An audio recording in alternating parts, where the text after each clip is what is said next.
भाई साहब, अगले 5 साल में ईवी इंडस्ट्री के अंदर 5 करोड़ से भी ज्यादा जॉब्स और 20 लाख करोड़ तक ईवी इंडस्ट्री जो है वो होने वाली है।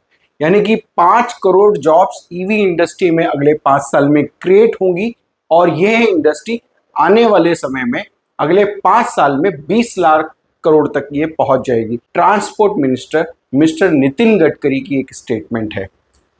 मैं आपको ऐसे 5 सेक्टर्स ईवी इंडस्ट्री के अंदर जिसमें आप भी अपनी ग्रोथ बना सकते हैं, इंडस्ट्री के अंदर आप पैसा कमा सकते हैं, स्किल बढ़ा सकते हैं और जॉब्स भी ले सकते हैं।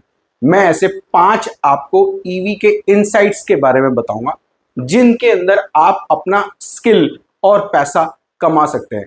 वीडियो को अंत तक जरूर देखना। मैं कौन? मैं आपका दोस्त सनी कश्यप। पहला हम लोग बात करते हैं सीपीयू के बारे में। सीपीयू क्या होता है? सीपीयू की फुल फॉर्म होती है charge point operators. Charge point operators ये कौन होते हैं? बेसिकली चार्ज पॉइंट ऑपरेटर्स वो होते हैं जो अलग अलग लोकेशंस पे, अलग अलग हाईवे हो गया, सिटी हो गया, मॉल्स हो गया, पार्किंग हो गया, वहां पे अपना एक सेटअप बिल्ड करते हैं। आप जिस भी शहर से इस वीडियो को देख रहे हैं, आपने अपने शहर के अंदर एक ईवी इंफ्रास्ट्रक्चर जो बिल्ड हुआ है आपके शहर के अंदर, आपने देखा होगा कि अडानी है, टाटा है, स्टैटिक है, चार्जोन है। ये बेसिकली जो है ये सीपीओ कहा जाता है इन कंपनीज को। ये अपने खुद की इन्वेस्टमेंट पे चार्जर इंफ्रा जो है वो बिल्ड करते हैं अलग अलग लोकेशंस पे, लाइक हाईवे पे, सिटीज में, मॉल्स में, होटल्स में, रेस्टोरेंट्स में, ढाबा पे ये इन्वेस्टमेंट करते हैं। आप भी एक तरीके से इस इंडस्ट्री के अंदर सीपीओ बन सकते हैं। इसमें मैं आपको बताऊंगा कि मिनिमम कितनी इन्वेस्टमेंट आती है और मैक्सिमम कितनी इन्वेस्टमेंट आती है। आप 50,000 से लेकर के और 5 लाख रुपए तक जो है इन्वेस्टमेंट कर सकते हैं सीपीओ बनने के लिए। 50,000 में आप जो इन्वेस्टमेंट करते हैं उसमें आप अपने शहर के अंदर जो 2 व्हीलर्स है, 3 व्हीलर्स है, उनको एक चार्जिंग इंफ्रा प्रोवाइड करा सकते हैं। अगर हम बात करेंगे 5 लाख रुपए में, तो 5 लाख रुपए का बेसिकली ये जो सेटअप होता है ये थोड़ा बड़ा स्केल पे सेटअप हो जाता है। इसमें आप जो है जो 4 व्हीलर्स हैं उनको भी आप चार्जिंग जो है वो फैसिलिटीज प्रोवाइड कर सकते हैं। अब इसमें अर्निंग कितना होता है, यानी 50,000 रुपए में कितनी अर्निंग होगी और 5 लाख रुपए में कितनी अर्निंग होगी। तो जैसे अगर आपकी इन्वेस्टमेंट 50,000 रुपए आपने एज ए सीपीओ बन करके, चार्ज पॉइंट ऑपरेटर बन के आपने एक जगह पे इन्वेस्ट किया, तो मिनिमम यहाँ पे जो पैसा जो बनेगा वो तकरीबन 5,000 से लेकर के और 10,000 रुपए पर मंथ ये बनता है। यानी 5,000 रुपए से लेकर के 10,000 रुपए तक आप पर मंथ इससे कमा सकते हैं, ओनली 50,000 रुपीज इन्वेस्ट करके। और अगर ये स्केल आप 5 लाख पे जाते हैं तो आपको कितना पैसा बनेगा? फॉर एग्जाम्पल आपने 5 लाख रुपए की इन्वेस्टमेंट किया, अब यहाँ पे हम कितना पैसा बनाएंगे पर मंथ का? तो यहाँ पे आप जो है 15,000 से लेकर के और 35,000 तक पर मंथ जो है वो आप बना सकते हैं। यानी कि यहाँ पे आपने 5 लाख रुपए इन्वेस्टमेंट किया और 15,000 से लेकर के 35,000 रुपए तक आपका जो है वो अर्निंग हो रहा है। और यहाँ पे 50,000 रुपए इन्वेस्टमेंट किया तो मात्र 5,000 से लेकर के 10,000 रुपए तक आप जो है अर्निंग कर सकते हैं। अब जो हमारी दूसरी कैटेगरी आती है, यानी कि सेकंड जो ऑप्शन आता है, वो कौन सा ऑप्शन आता है, उसमें कितनी इन्वेस्टमेंट होती है और कितना पैसा हम उसमें बना सकते हैं। दूसरा ऑप्शन आता है ओईएम्स का। ओईएम का मतलब होता है ओरिजिनल इक्विपमेंट मैन्युफैक्चरर्स। अब यहां पे इन्वेस्टमेंट कितनी होती है और यहां पे हम लोग कितना पैसा बना सकते हैं। दूसरी कैटेगरी हमारी ओईएम्स है। ओईएम मतलब ओरिजिनल इक्विपमेंट मैन्युफैक्चर।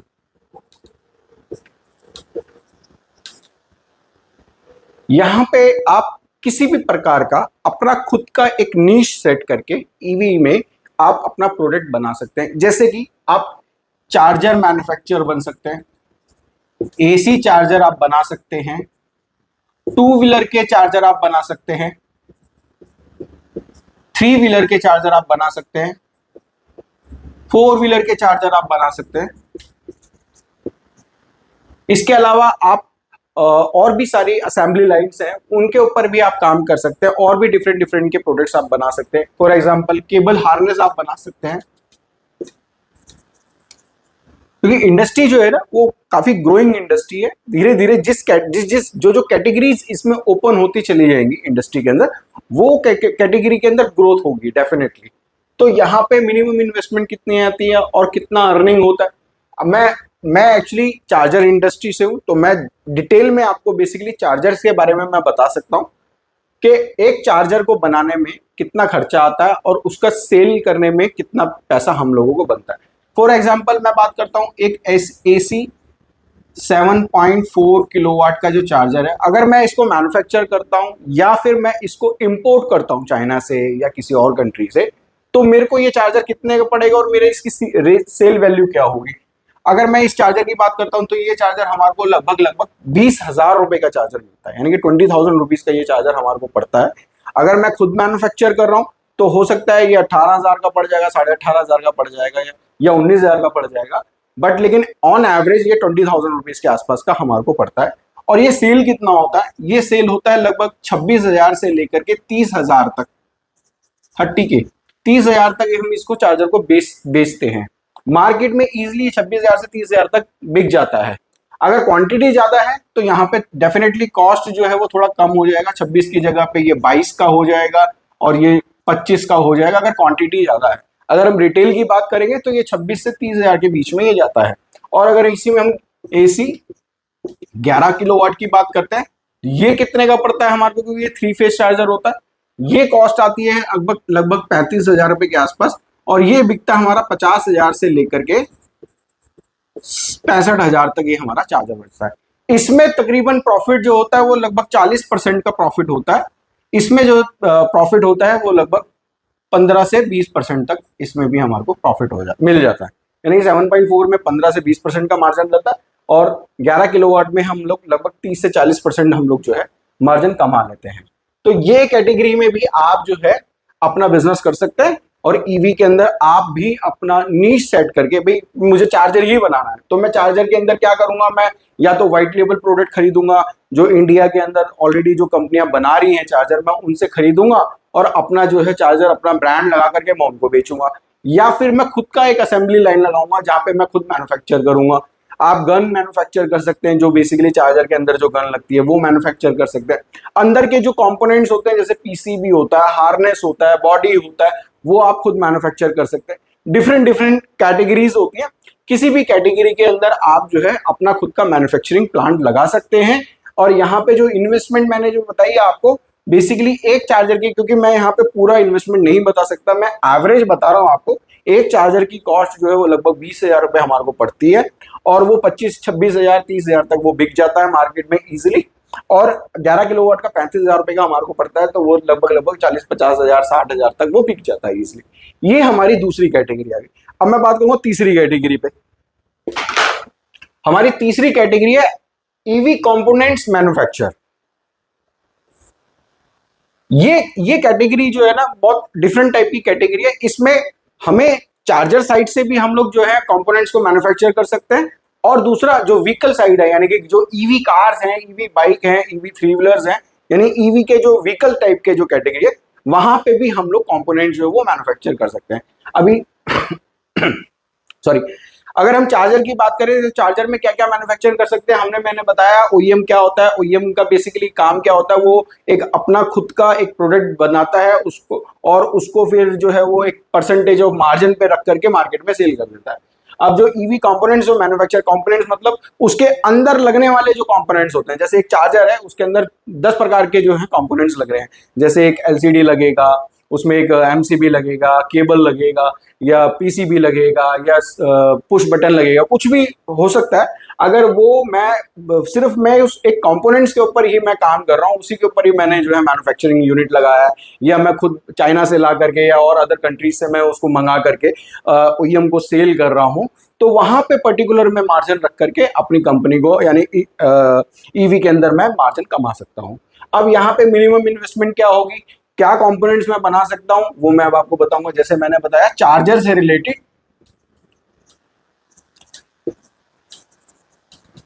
कंपोनेंट्स मैं बना सकता हूं। दूसरा हो गया व्हीकल से कंपोनेंट्स हो गया, या फिर आपका बैटरी हो गया, बैटरी साइड से हो गया, बैटरी में मैन्युफैक्चर कर सकता हूँ, या फिर मैं उसको असेंबली यूनिट बना सकता हूँ, मैं उसको असेंबल कर सकता हूँ, असेंबल करके फिर अपना प्रोडक्ट अपना मैन्युफैक्चरिंग लगा करके मैं वो बेच सकता हूँ। या फिर मैं वाइट लेबल प्रोडक्ट बना करके कि जैसे कोई मैं खुद मैन्युफैक्चर कर रहा हूँ, वाइट लेबल मैंने प्रोडक्ट डिजाइन किया है और मैं फिर मार्केट में उसको होलसेलर बेच रहा हूँ, कोई भी अपना जो है वो कंपनी का टैग लगा करके उसको सेल कर सकता है। तो मार्केट में नॉर्मली जो कंपोनेंट्स होते हैं वो इसी तरीके से बिकते हैं कि एक कंपनी होती है, एक्स कंपनी होती है जो खुद मैन्युफैक्चर करती है, और फिर उसके बाद उसके बायर्स होते हैं जो उस कंपोनेंट्स को खरीदते हैं, वो अपना ब्रांडिंग लगाते हैं और मार्केट में रिटेल में सेल कर देते हैं। तो यहाँ पे मिनिमम इन्वेस्टमेंट क्या आती है, यहाँ पे कम से कम 1 लाख रुपीज से ये स्टार्ट होता है। आप कैटेगरी डिसाइड कर सकते हो कि मुझे सिर्फ एक पुश बटन ही बनाना है, तो पुश बटन बनाने के लिए जो असेंबली मतलब जो हार्डवेयर की रिक्वायरमेंट होती है, जैसे मशीन की रिक्वायरमेंट हो गई, उसके रॉ मटेरियल की रिक्वायरमेंट होगी, तो मिनिमम 1 लाख रुपए से लेकर के और ये 25 लाख रुपए तक जाता है। यानी कि 1 लाख से लेकर के 25 लाख रुपए तक की इसमें इन्वेस्टमेंट आती है। अब यहाँ पे जो मार्जिन होता है वो बेसिकली क्या होता है, यहाँ पे पूरा गेम होता है क्वांटिटी का। एक दो पीस के ऊपर कोई मार्जिन नहीं होता। अगर कोई कंपनी ऐसी मिल जाती है जो आप जो प्रोडक्ट बना रहे हैं या जो आप कंपोनेंट मैन्युफैक्चर कर रहे हैं, अगर आप उस कंपोनेंट को एक होलसेलर को आप सेल करते हैं या किसी कंपनी को प्रोवाइड करते हैं, तो वो आपको एक बल्क क्वांटिटी देती है। बल्क क्वांटिटी में आप अगर 1-2% का भी या 3% का भी मार्जिन रखते हैं, तो उसके अंदर भी काफी हद तक जो है आप पैसा बना सकते हैं। तो यहाँ पे बेसिकली परसेंटेज की गेम होती है और क्वांटिटी की, कि कितना माल आप बना रहे हैं, किसको सेल कर रहे हैं और कितना उस पे आपको प्रॉफिट। हमारी फोर्थ कैटेगरी यानी कि चौथी कैटेगरी हमारी है ईवी चार्जिंग इंफ्रा। अभी इसमें आप कैसे एंटर कर सकते हैं, कैसे आप इस इंडस्ट्री की मतलब ईवी चार्जिंग इंफ्रा के अंदर आप पैसा कैसे बना सकते हैं, कैसे अपनी सर्विसेज को आप प्रोवाइड कर सकते हैं। अगर आप ऑलरेडी एक इलेक्ट्रिकल टाइप का बिजनेस कर रहे हैं, या आपका एक पुराना बिजनेस है कि जिसमें आपके पास टीम है, आपके पास इलेक्ट्रिशियन है, तो आप ईवी चार्जिंग इंफ्रा के ऊपर आप काम कर सकते हैं। अगर आपके पास ऑलरेडी एक स्किल इलेक्ट्रिशियन या स्किल मैन पावर आपके पास है, तो जैसे कि इंफ्रा क्या होता है, इसमें 2-3 तरीके की कैटेगरी होती है। इसमें कितना इन्वेस्टमेंट आएगा, प्रॉफिट ऑफ रेशो क्या होगा, किस किस कंपनी को मैं सपोर्ट कर सकता हूं, किस किस कैटेगरी में मैं काम कर सकता हूं, मैं पूरा डिटेल में आपको बताऊंगा, और कितना आप प्रॉफिट इस इंडस्ट्री में इस मॉडल में आप कमा सकते हैं। तो सबसे पहले बात करेंगे ईवी चार्जिंग इंफ्रा क्या है। आप जिस भी शहर से ये वीडियो देख रहे हैं, आपने अपने शहर में देखा होगा कि जगह जगह पे कुछ चार्जिंग पॉइंट लगे हुए हैं। अब एक प्रोडक्ट होता है, यानी कि एक चार्जर है, वो चार्जर एक एक्स कंपनी बनाती है। जैसे मैंने बताया था कि चार्जर कौन बनाता है, चार्जर बनाता है ओईएम। उस चार्जर को लगाता कौन है, उस चार्जर को लगाता है सीपीओ, यानी चार्ज पॉइंट ऑपरेटर जो है उस चार्जर को लगाता है। वो अपनी प्रेमाइस में लगाता है, अपनी लोकेशंस पे लगाता है और खुद की ब्रांडिंग करता है। इसके अलावा ओईएम जो है उस चार्जर को मैन्युफैक्चर करता है। फिर उसके बाद उसके ऊपर जो इंफ्रा जो बनता है, इंफ्रा मतलब उसका सिविल का वर्क होगा, इलेक्ट्रिकल का वर्क होगा, अर्थिंग का वर्क होगा, केबलिंग का वर्क होगा, कैनोपी का वर्क होगा, डिफरेंट टाइप ऑफ वर्क होते हैं। वो कौन करता है, वो करता है ईवी चार्जिंग इंफ्रा। यानी कि ये जो कंपनी होती है ये बेसिकली इंफ्रास्ट्रक्चर बिल्ड करती है। अब इसमें हम किसको सपोर्ट कर सकते हैं और कैसे इसमें पैसा कमा सकते हैं, और इन्वेस्टमेंट मिनिमम इन्वेस्टमेंट कितनी आएगी। यहाँ पे हम लोग सीपीओ को यानी कि अडानी को हम लोग सपोर्ट कर सकते हैं, टाटा को हम सपोर्ट कर सकते हैं, स्टैटिक को हम सपोर्ट कर सकते हैं, जियो को हम लोग सपोर्ट कर सकते हैं, ओईएम को हम सपोर्ट कर सकते हैं, पब्लिक चार्जर हम लोग कर सकते हैं, पब्लिक चार्जर का काम कर सकते हैं, होम चार्जर का हम लोग काम कर सकते हैं, यानी कि पब्लिक चार्जिंग इंस्टॉलेशन का काम कर सकते हैं हम लोग, होम चार्जिंग इंस्टॉलेशन का काम कर सकते हैं हम लोग 3.3 किलोवाट से लेकर के अप टू 120 180 किलोवाट के चार्जर हम लोग लगा सकते हैं। यानी कि ये आता है कैटेगरी पब्लिक में। और ये आता है होम चार्जर में, यानी ये भी लगा सकते हैं हम लोग, ये भी लगा सकते हैं। लेकिन इसके लिए हमारे पास और एक स्किल मैन पावर होनी चाहिए, या हमें खुद भी इसके बारे में, इसका इंस्टॉलेशन प्रोसेस हमारे को पता होना चाहिए, किस प्रकार से हम ईवी चार्जर को इंस्टॉल करेंगे, उसका कमीशनिंग करेंगे, उसकी टेस्टिंग करेंगे, व्हीकल के साथ कैसे टेस्ट करना है, क्लाउड सर्वर पे कैसे उसको इंटीग्रेट करना है, कमीशनिंग कैसे करना है, वो सारा हमारे को ये काम आना चाहिए। तभी हम लोग इस ईवी चार्जिंग इंफ्रा पे हम लोग काम कर सकते हैं। मिनिमम इन्वेस्टमेंट इसमें कितनी होगी? 1 लाख से लेकर के इसमें कम से कम 15 लाख रुपए की इन्वेस्टमेंट होगी। और यहाँ पे मैन पावर की भी नीड आएगी आपको, क्योंकि 1 लाख रुपए लगा करके और अगर आप खुद काम कर रहे हैं तो आपकी लिमिट वहीं रहेगी। अगर आप 15 लाख रुपए लगा करके आप काम कर रहे हैं तो यहाँ पे कम से कम आपको 5 से 10 स्किल मैन पावर चाहिए होगी आपको। अगर आप 1 लाख रुपए लगा करके 1-2 लड़कों से काम करें, 1-2 लोग आपके साथ जुड़े हुए हैं, उनके साथ आप काम कर रहे हैं, तो मिनिमम आप लाख, 1.25 लाख रुपए महीना कमाएंगे। यहाँ पे मान के चलो आपने दो इंजीनियर हायर करें, उनकी सैलरी है 15,000 या 20,000 रुपए पर मंथ सैलरी है, तो आपका खर्चा, एक्सपेंस वगैरह सब मिला करके तकरीबन 60,000 रुपए, 60,000 रुपीज आपके पास आएगा। 60,000 रुपए आपका खर्चा आएगा, फिर भी आप 40,000 रुपए प्रॉफिट में रहेंगे। ये आपका प्रॉफिट होगा और ये 60,000 रुपए आपका खर्चा होगा। और यहाँ पे अगर आप 15 लाख रुपए लगाते हैं और अगर आप 5 से 10 टेक्नीशियन के साथ आप काम करते हैं तो आपका कम से कम 1.5 से 2.25 लाख रुपए, 2 लाख रुपए हम बात कर लेते हैं, 2 लाख रुपीज हमारा एक्सपेंस हो गया, यानी कि सैलरी हो गया, एक्सपेंस हो गया, ठीक है। और यहाँ पे प्रॉफिट कितना आएगा, और मटेरियल का भी कॉस्ट होगा बेसिकली, तो मटेरियल और ये सब मिला करके लगभग 7 लाख रुपए मैं मटेरियल का पकड़ लेता हूँ, 2 लाख रुपए मेरी मैन पावर का हो गया, ऑफिस का रेंट हो गया, फिर जहां मैंने गोडाउन ले रखा है, जहाँ पे अपने मटेरियल रखा है, उसका भी खर्चा होगा। मैं टोटल समझ लेता हूँ 12 लाख रुपए मेरा खर्चा हुआ, 3 लाख रुपए मेरा प्रॉफिट हो गया। मिनिमम 3 लाख रुपीज आप कमा सकते हैं 15 लाख रुपए लगा करके। 1 लाख रुपए लगाएंगे तो लगभग 40,000 रुपए आपको प्रॉफिट मिलेगा हर महीने का। और अच्छा, इसमें सिचुएशन भी रहता है, जरूरी नहीं है कि आज 15 लाख रुपए का बिजनेस हुआ महीने का, हो सकता है अगले महीने 17 लाख का हो जाए, हो सकता है 16.5 का हो जाए, हो सकता है 12 का हो जाए, 13 का हो जाए, क्योंकि सिचुएशन हमेशा बने रहते हैं बिजनेस के अंदर। तो बट ये है कि जितने का आपका बिजनेस होगा उसका 10%, 15% जो है वो प्रॉफिट होगा। ये डेफिनेटली हमेशा बना रहता है इसके अंदर। हमारी 5वीं और आखिरी पॉइंट है ईवी डीलरशिप और लाइसेंसिंग। इसके अंदर हम कैसे ईवी इंडस्ट्री के अंदर बिजनेस कर सकते हैं और कैसे हम लोग प्रॉफिट कमा सकते हैं। ईवी डीलरशिप आपको समझ में आ रहा होगा, डीलरशिप का मतलब क्या है, और लाइसेंसिंग, ये भी आपको दोनों वर्ड जो है समझ में आ रहे होंगे। डीलरशिप का मतलब होता है जैसे कि आपने फॉर एग्जांपल अपने शहर में, अपने गांव में, या जहां भी आप रहते हैं, दिल्ली, मुंबई, चंडीगढ़, पंजाब, जहां भी आप रहते हैं, आपने अपने एरिया को आपने वॉच किया कि भाई मेरे को ईवी में डीलरशिप ओपन करनी है, तो कंपनी जो है वो ऑफर करती हैं, 2 व्हीलर कंपनी ऑफर करती हैं, 4 व्हीलर कंपनी ऑफर करती हैं कि भाई आप हमारे साथ आओ, हमारे नेटवर्क के साथ जुड़ो और आपको हम लोग जो है कि स्टॉक देंगे, आप उसको स्टॉक को सेल करो और प्रॉफिट कमाओ। अब यहाँ पे अलग अलग कैटेगरी की जो है प्रोडक्ट हैं, तो अलग अलग कैटेगरी कंपनी भी हैं, तो वो आपको as a franchise model, as a dealership जो है वो आपको ऑफर देती हैं। जैसे मैं बात करता हूँ 2 व्हीलर की, तो 2 व्हीलर में इंडिया में एथर है, बजाज है, टीवीएस है, इसके अलावा आपका ओला है, ये कुछ गिनी चुनी कंपनीज हैं। और कुछ चाइनीज कंपनीज भी मार्केट में एंटर हो चुकी हैं, वो भी अपना प्रोडक्ट जो है वो डायरेक्ट इंपोर्ट कर रही हैं, चाइना से, बाहर कहीं और कंट्री से भी इंपोर्ट कर रहे हैं। तो वो लोग भी आपको ऑफर करते हैं कि भाई आप हमारे जो है फ्रेंचाइजी लीजिए, डीलरशिप लीजिए और अपने शहर में डीलरशिप ओपन करिए। तो 2 व्हीलर में कौन कौन सी कंपनी है, जैसे मैंने आपको बता दिया, ओला, टीवीएस, बजाज, एथर, या और भी डिफरेंट कंपनीज हैं। अब यहाँ पे इनके साथ में आप जुड़ करके एक तरीके से डीलरशिप ओपन कर सकते हैं। फिर इसके बाद आप कोई कंपनी है जिसको आप जो है वो प्रोडक्ट सेल कर सकते हैं, यानी 2 व्हीलर सेल कर सकते हैं। फिर इसके बाद 3 व्हीलर आता है, 3 व्हीलर में भी आप सेम प्रोसेस कर सकते हैं, डीलरशिप बनाया और उसके अंदर वो गाड़ी को सेल करना शुरू कर दिया।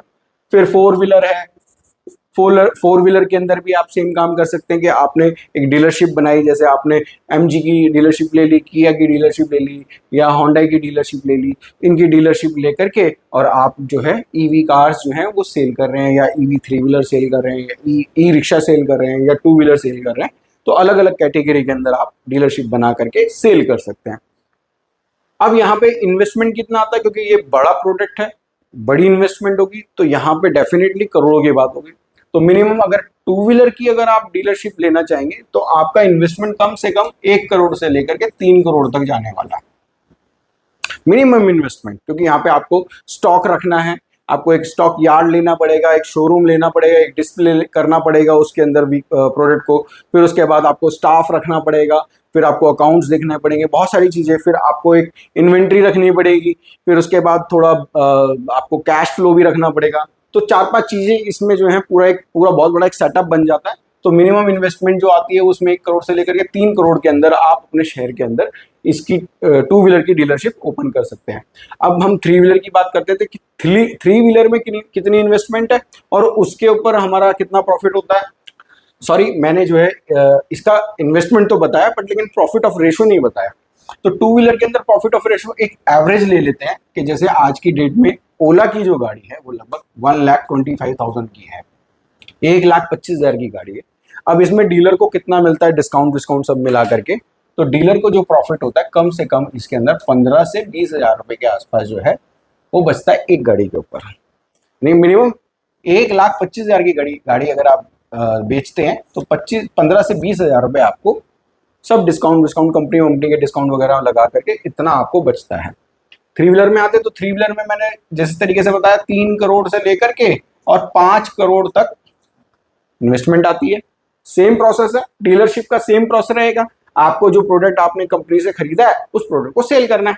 तो यहाँ पे भी 3 करोड़, यहाँ जो है थोड़ी इन्वेस्टमेंट बढ़ जाती है, थोड़ा जगह भी बढ़ जाएगी। यहाँ पे आपको बड़ा गोडाउन लेना पड़ेगा, बड़ा शोरूम खोलना पड़ेगा, स्टाफ ज्यादा रखना पड़ेगा, टेस्टिंग व्हीकल्स भी आपको रखने पड़ेंगे। तो यहाँ पे 3 करोड़ से 5 करोड़ जो है वो इन्वेस्टमेंट होगी। यहाँ पे मार्जिन क्या होगा, यहाँ पे भी मार्जिन में ज्यादा फर्क नहीं आता। यहाँ पे जैसे 15-20,000 रुपये आ रहा है तो यहाँ मार्जिन आता है 35,000 से लेकर के 40,000 तक। डिपेंड करता है कि किस तरीके का कस्टमर है, किस तरीके से सेल्स वाला आपको मतलब उस प्रोडक्ट को सेल कर रहा है, यानी कस्टमर को कैसे समझा रहा है। तो यहाँ पे मार्जिन जो है वो इस तरीके से मिलता है। और हर कंपनी अलग अलग मार्जिन सेट करती है। जैसे बजाज है उसका अलग मार्जिन होगा, या कोई और कंपनी है मजेंटा है उसका अलग होगा, यूलर करके एक कंपनी है जो थ्री व्हीलर बनाती है उसका अलग मार्जिन होगा, ठीक है ना। तो हर कंपनी का अलग अलग एक मार्जिन सेट होता है और वही डीलर को उस तरीके से मिलता है। फिर आ जाता है फोर व्हीलर का। फोर व्हीलर में भी सेम है, गाड़ी को खरीदना है, प्रोडक्ट को डीलरशिप लेनी है, कंपनी से डीलरशिप लेनी है, गाड़ी खरीदनी है और बेचनी है। तो यहाँ पे कितना मार्जिन आता है और कितना इन्वेस्टमेंट होता है। यहाँ पे इन्वेस्टमेंट होता है आपका 5 करोड़ से लेकर के 25 से 30 करोड़ तक जाता है ये, क्योंकि यहाँ पे थोड़ा चीजें ना ज्यादा बड़ी हो जाती हैं। शोरूम बहुत अच्छा होता है, साफ सफाई होती है, स्टाफ अच्छा होता है, क्लीन स्टाफ होता है, क्लीन शोरूम होता है, स्पेस ज्यादा चाहिए होता है, गाड़ियां डिस्प्ले में रखनी होती हैं, कस्टमर आता है, गाड़ियां देखता है, समझता है, फिर गाड़ी को खरीदता है। जिस तरीके से नॉर्मल चीजें होती हैं यहाँ पे थोड़ा बड़ी हो जाती है, बड़े स्केल में हो जाती है। यहाँ पे 5 करोड़ से लेकर के 25 से 30 करोड़ का इन्वेस्टमेंट आता है। अब यहाँ पे आपको कितना प्रॉफिट ऑफ मार्जिन मिलता है, हर डिपेंड करता है, वही जैसे मैंने आपको पिछले उसमें बताया, हर कंपनी का अपना अलग मार्जिन होता है, वो अलग कंपनी का मार्जिन सेट करके रखती है। जहाँ पे कस्टमर की क्वेरीज जो होती है, अगर क्वेरी में फॉर एग्जाम्पल बात करता हूँ कि भाई एक गाड़ी 25 लाख रुपए की गाड़ी है, अब यहाँ पे डीलर का मार्जिन कितना होगा, डिपेंड करता है कि कंपनी क्या दे रही है उसको, कंपनी डिस्काउंट क्या दे रही है डीलर को। कंपनी डिस्काउंट दे रही है 25 लाख रुपए की गाड़ी है, अगर वो डिस्काउंट कंपनी दे रही है 1 लाख रुपए का, कि भाई 1 लाख रुपए की कमीशन है डीलर की, तो यानी कि गाड़ी कस्टमर को कितने की पड़ी, 25 लाख की, लेकिन डीलर को कितना प्रॉफिट हो गया, एक ही गाड़ी सेल करने पे 1 लाख रुपए का हो गया। अब हो सकता है कि ये कंपनी और डिस्काउंट बढ़ा दे, ये 1,10,000 पहुंच जाए या 1,20,000 पहुंच जाए, डिपेंड करता है। कंपनी यहाँ खुद सेट करती है, प्राइस खुद सेट करती है कंपनी यहाँ पे, और जो परसेंटेज ऑफ मार्जिन होता है डीलरशिप का वो भी कंपनी ही सेट करती है कि आपको एक प्रोडक्ट को सेल करने में कितना प्रॉफिट होगा। अब यहाँ पे डीलर के पास ये होता है कि ये मार्जिन जो है वो कम कर सकता है, यानी कि जो 1,20,000 जो वो कमा रहा है एक गाड़ी को सेल करने में, अगर कोई कस्टमर है वो कहता है भाई मुझे डिस्काउंट वहां ज्यादा मिल रहा है, उस डीलरशिप पे डिस्काउंट ज्यादा मिल रहा है, आप मेरे को डिस्काउंट कम दे रहे हो, तो यहाँ पे कस्टमर जो डीलर है वो बेसिकली अपना डिस्काउंट अपने मार्जिन में से कम कर सकता है। जैसे यहाँ पे 1,00,000 ले रहा था, वो कहता है सर मैं 20,000 रुपये कम कर देता हूँ, आपको 20,000 रुपये डिस्काउंट दे देता हूँ, तो यानी कि उसका मार्जिन हो गया 80,000 रुपया, लेकिन कस्टमर को फायदा हुआ 20,000 रुपये का, 25,000 रुपये का। कहीं कहीं पे तो ऐसा भी होता है कि जहाँ पे कस्टमर जो है वो चीजें जो है वो अपना डील को रोकना चाहता है, गाड़ियां क्वांटिटी ज्यादा लेना चाहता है, या बेसिकली 1-2 गाड़ियां नहीं ज्यादा गाड़ियां लेता है, तो ये लोग मार्जिन जो है उस हिसाब से सेट कर लेते हैं। वहां पे ये मार्जिन 80,000 की जगह पे जो प्रॉफिट हो रहा था वो 25,000 30,000 तक कर लेते हैं, लेकिन लॉस में कोई काम नहीं होता। आपको चाहे 10,000 रुपये बच रहा हो, लेकिन यहाँ पे डीलरशिप जो है वो अपना मार्जिन हर प्रोडक्ट पे रखता ही रखता है। ये 5 इनसाइट्स हैं जो मैंने आपको बेसिकली ये समझाए हैं कि आप किस कैटेगरी में जाकर के कितना इन्वेस्टमेंट आएगा, कितना प्रॉफिट ऑफ रेशो होगा, कितना आप बचा सकते हैं, किस किस कैटेगरी में काम कर सकते हैं। ये 5 इनसाइट ईवी इंडस्ट्री के अंदर, ऑटोमोबाइल इंडस्ट्री के अंदर ग्रोथ के हैं। तो आप जिस शहर से इस वीडियो को देख रहे हैं, सबसे पहले धन्यवाद कि आपने इस वीडियो को पूरा अंत तक देखा।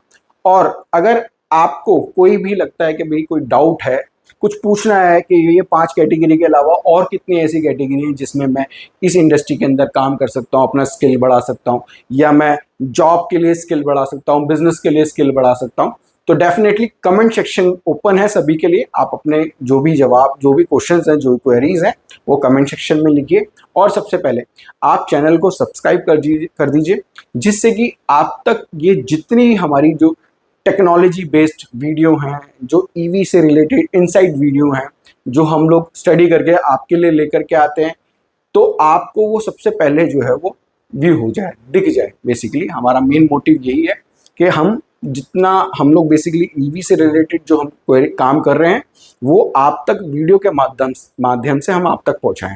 तो सुनने के लिए धन्यवाद। नमस्कार, जय श्री राम।